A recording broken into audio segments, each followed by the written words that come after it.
अरे तुम कितनी दुर्दशा में हो। तुम्हारा यह असहाय चेहरा देखकर और दीनता भरे शब्द को सुनकर मेरा हृदय रोता है। तुम अपने ये दीनहीन जीवन से दुनिया के दुख दर्द को क्यों बढ़ाते हो? तुम अपने माँ के गर्भ में ही क्यों नहीं मर गए? अब भी मर जाओ तो संसार पे बहुत बड़ा उपकार करोगे। अगर दुनिया में जीना है तो जिंदा दिल बनकर जियो। दुनिया के अन्य नागरिकों की तरह इस देश के और भी नागरिकों की तरह अन्न, वस्त्र और मकान हासिल हो तुम्हें, ये तुम्हारा जन्मसिद्ध अधिकार है। और इस अधिकार को पाने के लिए तुम्हें ही आगे आना होगा। दुनिया नहीं लड़ेगी तुम्हारे लिए। बड़े ही दृढ़ता के साथ संघर्ष करने की जरूरत है। जी हाँ, आपको लग रहा होगा कि मैंने इस तरह की बातें से शुरुआत क्यों की। दोस्तों, एक्चुअली में ये शब्द हमारे नहीं थे। ये शब्द थे बाबा साहब डॉक्टर भीमराव अंबेडकर के,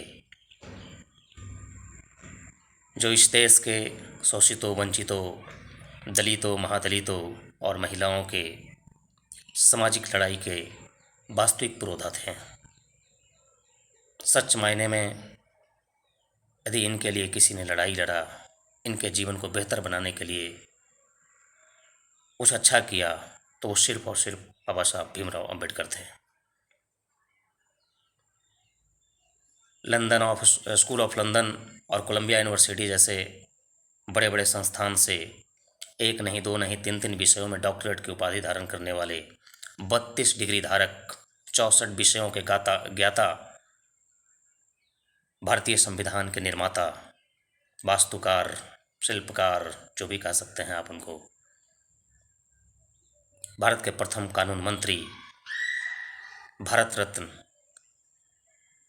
बाबा साहब डॉक्टर भीमराव अंबेडकर को उनके जन्मदिन के अवसर पे कोटि कोटि नमन, और आप तमाम भारतवासियों को उनके जन्मदिन की हार्दिक शुभकामनाएं। ये शब्द उन्होंने अपने समाज को, वंचितों को, शोषितों को, जो भी जाति पात भेदभाव या धार्मिक भेदभाव, मजहब के नाम पे भेदभाव या किसी भी तरह का कुरीतियाँ जो समाज में थी, व्याप्त थी, इसके खिलाफ वो लड़ाई लड़े थे, उनसे छुटकारा दिलाए समाज को।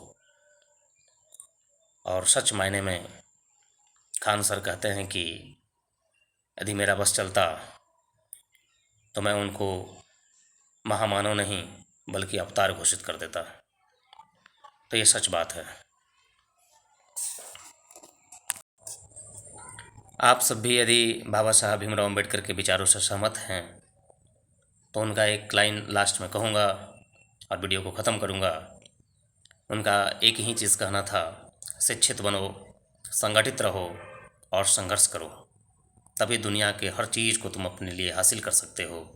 अन्यथा तुम चाहे किसी भी धर्म, मजहब, जाति में जन्म ले लो, जिस हालात में जन्मे हो उसी हालात में मरोगे।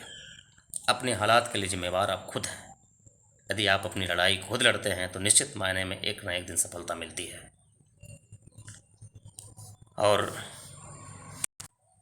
अंत में वही लाइन कहूँगा जो बाबा साहब कहा करते थे कि शिक्षा वो शेरनी का दूध है जो जितना पिएगा उतना दहाड़ेगा।